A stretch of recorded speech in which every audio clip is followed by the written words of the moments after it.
Hey, remember those early pandemic days when everyone was panic buying and grocery shelves were emptier than a fridge before salary day? Well, that's when FMCG in India turned a huge corner.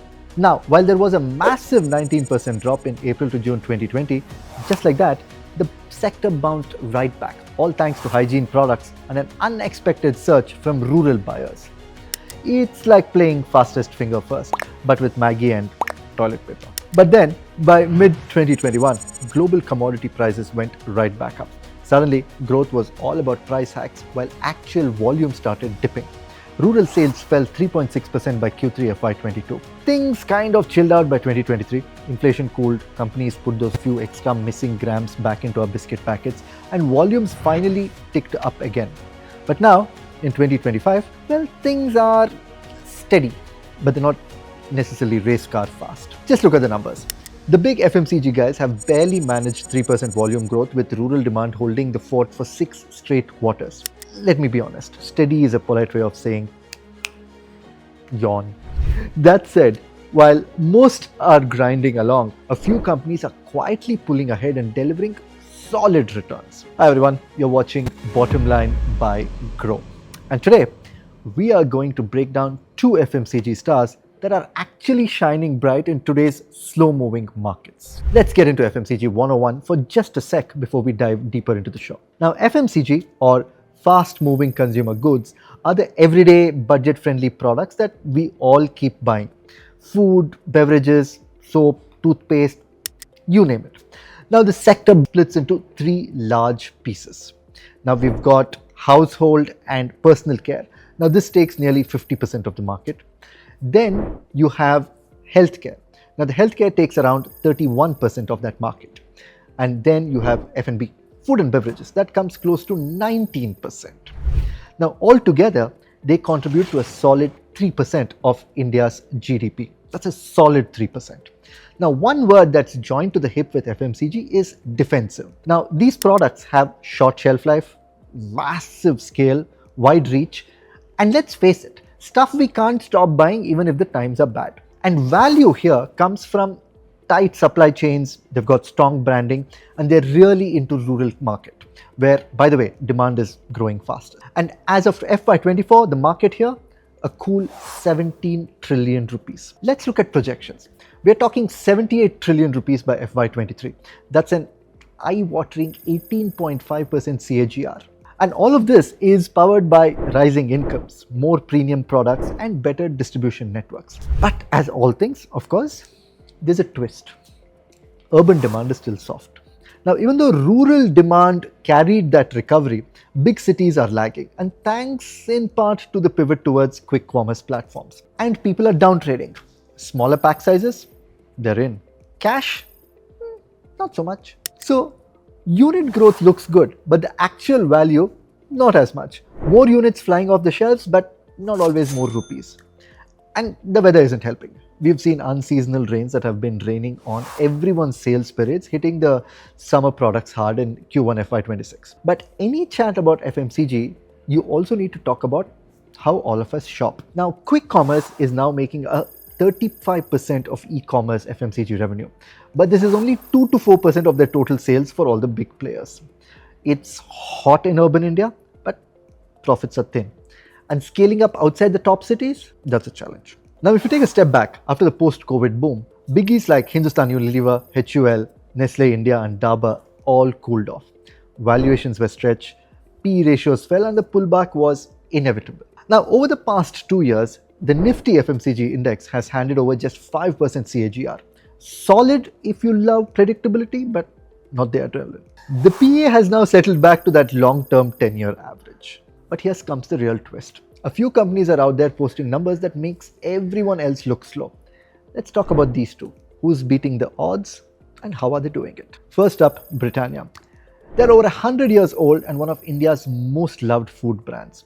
In the last 3 years, Britannia's stock has delivered a 16% CAGR. Right now, it's trading at a PE of 64.7, almost bang on the sector median. Their portfolio is biscuits, bread, cakes, rusks. Think of brands like Good Day, Tiger, NutriChoice, and Marigold.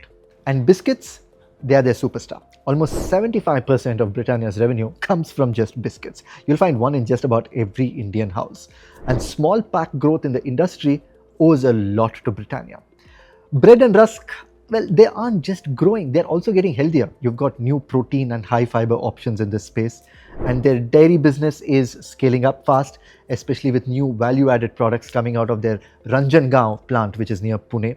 And a bonus, cream wafers and croissants are also getting their time in the sun. Here's the financial breakdown for Britannia. Now, over 3 years, sales are up 8% CAGR, profits up 13%. In Q1 FY26, revenue jumped 9% YOY, volumes were up 2% and profits up 3%. Margins, though, were a bit squeezed. You can thank wheat, palm and cocoa for that inflation. Now, how did Britannia stay steady amidst all this? First up, distribution. They have a direct reach of 28.7 lakh outlets. They have 31,000 rural distributors and e-commerce is growing 7 times faster than all the other channels. Secondly, premium adjacencies. Britannia Bell JV just launched a new cheese plant to drive high margin dairy. And core stuff like biscuits and bread, well, they're sticking to their smart pricing strategy. Britannia is also a cash generating machine. Their CFO to net profit has been over 1 since March 2023.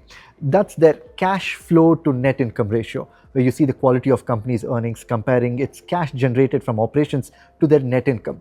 This is over 1 for Britannia. Sales growth is at 8.8% and that's pretty close to the FMCG median of 9.4%. And profitability? Now the return on capital employed, the ROCE, is at 53%, way above the sector median of 15%. A PE of 64.7 also means Britannia trades cheaper than Nestle, but very close to its peers. It's reflecting a solid, reliable growth. And looking ahead, Britannia is keeping capex low, just 100 crore rupees in FY26. This is about 2.2% of quarterly sales. So spending is focused. What's next for them? More distribution reach, that's route to market, new affordable drink launches, and continued premium innovation. They're also chasing a 2.5% cost savings with packaging tweaks, digital tools, and energy efficiencies. And price hikes, you could expect a 6 to 6.5% to offset the rising costs. All right, now let's dive into Marico. Now, they're a huge name in the beauty and wellness space, and they're not just any name, they're one that's making major moves. Now, over the last 3 years, the stock has clocked 12% CAGR and now they're trading at a PE of 57, which is slightly higher than the 5-year median of 53.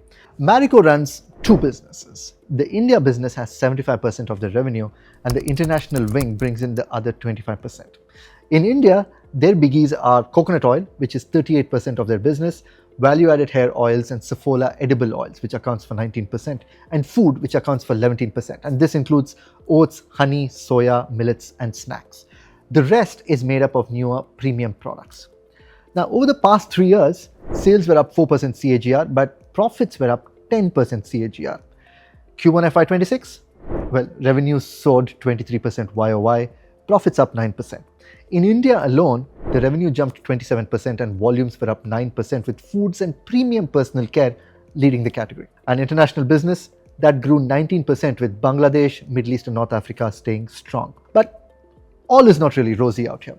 Operating margins dipped from 23.7 to 20.1% because of surging costs. Copra was up 107% YOY and palm oil was also up.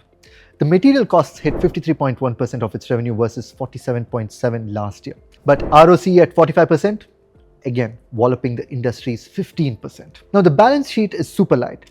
0.1 debt to equity and an eye-watering interest coverage of 48x. Cash conversion, 0.64 CFO to EBITDA ratio, topping industry peers.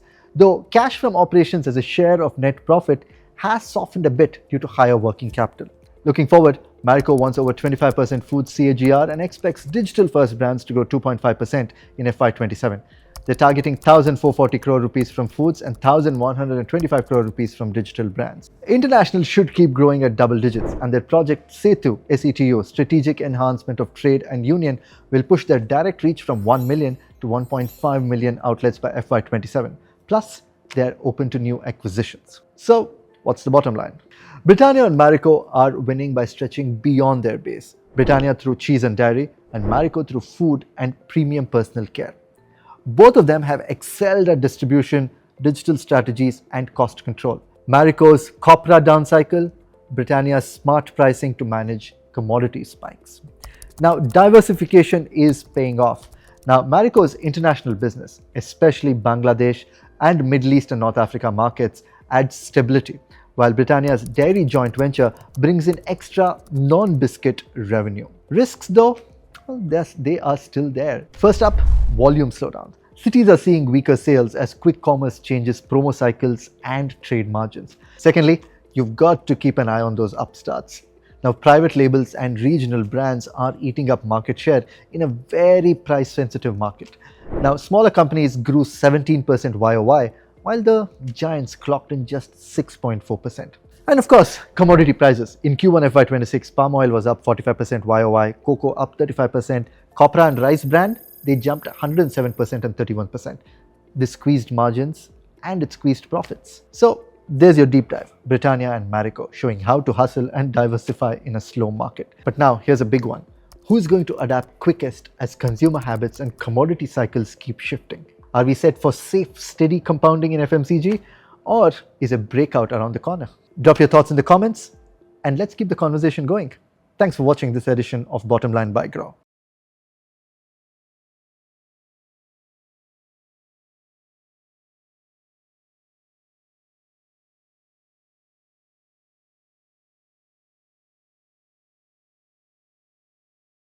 Investment in securities market are subject to market risks. Read all the related documents carefully before investing. Please read the risk disclosure documents carefully before investing in equity shares, derivatives, mutual fund, and or other instruments traded on the stock exchanges.